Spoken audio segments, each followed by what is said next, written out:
പുതിയൊരു വീഡിയോയിലേക്ക് എല്ലാ മാന്യ പ്രേക്ഷകർക്കും സ്വാഗതം. ഇന്ന് ഞാൻ നിങ്ങളുമായി പങ്കുവെക്കുന്ന അപ്ഡേറ്റുകളിൽ റസൽമീനിയ 40നോട് അനുബന്ധിച്ച് WWE നാളെ നടത്താൻ പോകുന്ന പ്രസ് ഇവൻറ്റിൽ എന്താണ് സംഭവിക്കാൻ പോകുന്നത് എന്നുള്ളതിനെ സംബന്ധിച്ച് ചെറിയൊരു അപ്ഡേറ്റ് നമുക്ക് ലഭിച്ചിട്ടുണ്ട്. രണ്ടാമത്തേത് TNA റെസ്ലിങ്ങിനെ സംബന്ധിച്ചുള്ള വലിയൊരു വാർത്തയാണ്. മൂന്നാമത്തേത് ഇപ്പോൾ കഴിഞ്ഞ AEW ഡൈനാമൈറ്റ് വീക്ക്ലി എപ്പിസോഡിൽ നിന്നുള്ള കുറച്ചു ഡീറ്റെയിൽസുമാണ്. അപ്പോൾ നമുക്ക് അധികം ദീർഘിപ്പിക്കാതെ നേരെ വീഡിയോയിലോട്ട് കിടക്കാം. ഒന്നാമതായി പങ്കുവെക്കാനുള്ളത് TNA റെസ്ലിംഗുമായി ബന്ധപ്പെട്ടിട്ടാണ്. സ്കോട്ട് ഡി എമോർ എന്ന് പറയുന്ന TNA പ്രസിഡന്റിനെ കമ്പനി പുറത്താക്കിയിരിക്കുന്നു എന്നുള്ള ഒരു വാർത്തയാണ് നമുക്കിപ്പോൾ അറിയാൻ സാധിക്കുന്നത്. കാരണം എന്താണെന്ന് വ്യക്തമല്ല. സ്കോട്ട് ഡി എമോറിനെ പുറത്താക്കിയ വാർത്ത TNA റെസ്ലിംഗ് എന്ന കമ്പനിയുടെ റെസ്ലേഴ്സിൻ്റെയും റെസ്ലിംഗ് ആരാധകരെയും ഞെട്ടിപ്പിച്ച ഒരുപോലെ ഷോക്കിംഗ് നൽകിയ ഒരു വാർത്തയായിരുന്നു. കാരണം ഇമ്പാക്റ്റ് റെസ്ലിംഗ് എന്ന പേരിൽ നിന്ന് പഴയ TNA റെസ്ലിംഗിലേക്ക് കമ്പനി കൂടുമാറിയിട്ട് ഒരു മാസമേ ആകുന്നുള്ളൂ. അതിനുള്ള എല്ലാവിധ കരുക്കളും നീക്കി പുതിയ റെസ്ലേഴ്സിനെ TNA റെസ്ലിംഗ് കമ്പനിയിലേക്കൊക്കെ എത്തിച്ചത് സ്കോട്ട് ഡി എമോർ എന്ന് പറയുന്ന പ്രസിഡന്റ് ആയിരുന്നു.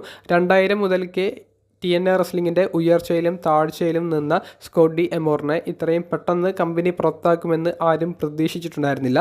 കൃത്യമായിട്ടുള്ള അപ്ഡേറ്റുകളൊക്കെ പുറത്തേക്ക് വരുമ്പോൾ അത് കൂടുതൽ ഞെട്ടലിനും സാധ്യതകൾ നൽകും എന്നുള്ളതാണ് സോഷ്യൽ മീഡിയയിൽ നിന്ന് നമുക്ക് അറിയാൻ സാധിക്കുന്നത്.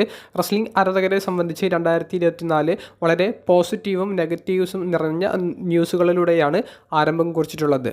രണ്ടാമത്തെ അപ്ഡേറ്റ് AEW സംബന്ധിച്ചുള്ളതാണ്.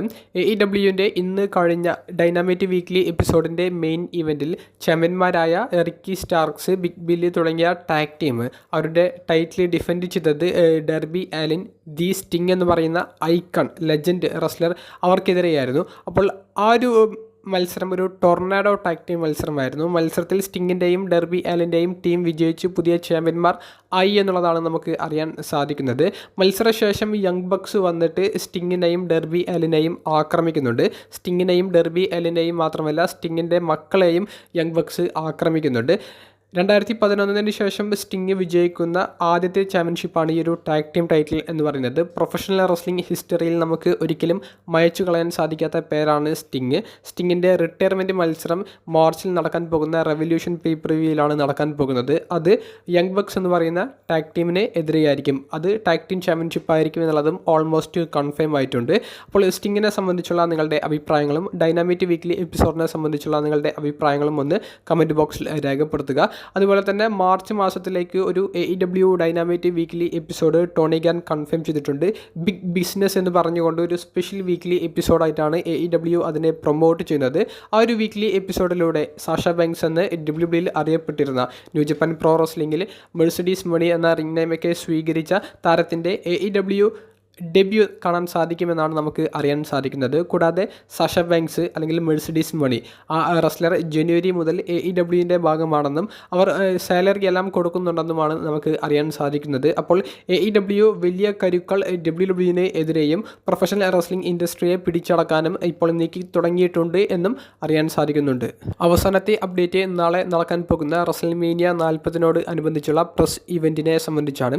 ലാസ് വെഗാസിൽ ഈ ഒരു ഇവൻറ്റുമായി ബന്ധപ്പെട്ട് റോക്ക് പ്ലെയിനിൽ നിന്ന് വന്നിറങ്ങിയപ്പോൾ ഒരു വീഡിയോയിൽ പറയുന്നത് ഇത് എല്ലാവരും ചർച്ച ചെയ്യുന്ന വലിയൊരു ഇവൻ്റ് ആയിരിക്കും എന്നുള്ളതാണ്.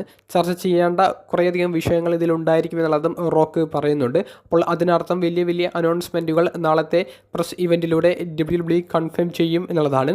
കൂടാതെ റോമൻ റെയിൻസും ഈ ഒരു ലാസ് വെഗാസിലേക്ക് എത്തിയപ്പോൾ ഇത്തരത്തിലുള്ള ഒരു വീഡിയോ പങ്കുവച്ചതിൽ റോമൻ റെയിൻസ് പറയുന്നത് തന്നെക്കുറിച്ചിട്ടാണ് എല്ലാവരും ഇപ്പോൾ ചിന്തിക്കുന്നത് എന്നുള്ളതാണ്. എന്തായാലും റോക്കും റോമൻ റെയിൻസും ഫേസ് ടു ഫേസ് നിൽക്കുന്ന ഒരു സെഗ്മെൻറ്റ് ഈ ഒരു ഇവൻറ്റിൻ്റെ ഭാഗമായിട്ട് ഉണ്ടായിരിക്കും എന്നുള്ളതും 100% കൺഫേം ചെയ്തിട്ടുണ്ട്. കോഡി റോഡ്സിൻ്റെ അപ്ഡേറ്റും അവർ കൺഫേം ചെയ്യുമെന്നുള്ള ഉറപ്പും നൽകിയിട്ടുണ്ട്. റസൽമേനിയ 40ലേക്ക് ഏക മത്സരം മാത്രമാണ് ഇപ്പോൾ ഒഫീഷ്യലായി കൺഫേം ചെയ്തിട്ടുള്ളത്. അത് 2024 വുമൻസ് റോയൽ റംബിൾ വിജയിച്ച ബെയ്ലിയും വുമൻസ് ചാമ്പ്യനായ ഇയോ സ്കൈയും തമ്മിലുള്ള ചാമ്പ്യൻഷിപ്പ് മത്സരമാണ്. കൂടുതൽ മത്സരങ്ങളുടെ സാധ്യതകൾ നാളത്തെ പ്രസ് ഇവൻറ്റിലൂടെ കൺഫേം ചെയ്യാനും ഒരു അപ്ഡേറ്റ് എന്ന രീതിയിൽ പുറത്തേക്ക് വരുന്നുണ്ട്. വീഡിയോ സംബന്ധിച്ചുള്ള നിങ്ങളുടെ അഭിപ്രായങ്ങൾ കമൻറ്റ് ബോക്സിലൊന്ന് രേഖപ്പെടുത്തുക. അപ്പോൾ അടുത്തൊരു വീഡിയോയുമായി കാണുന്നത് വരെ ബൈ.